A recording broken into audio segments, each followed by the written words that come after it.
Have you seen those irons that you can rest down and they pop up on feet so that you never have to set your iron up?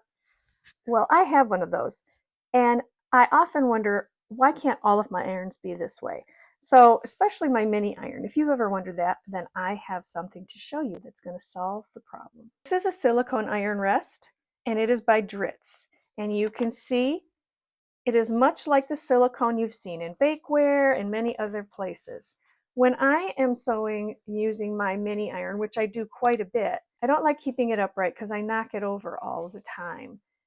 What I like instead is this mini rest. And now whenever I'm not using my iron, I can just put it right on this rest. Now I have used this and I can tell you I have used it for hours. And so I can tell you exactly how it behaves.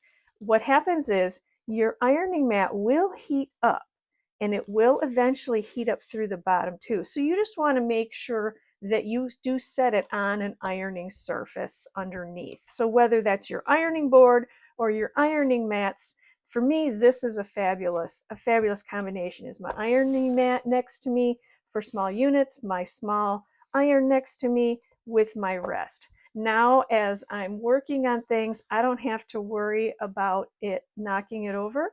I'm just going to pull it off. I'm going to keep pressing. It's a wonderful, simple tool, but will really help you with your sewing.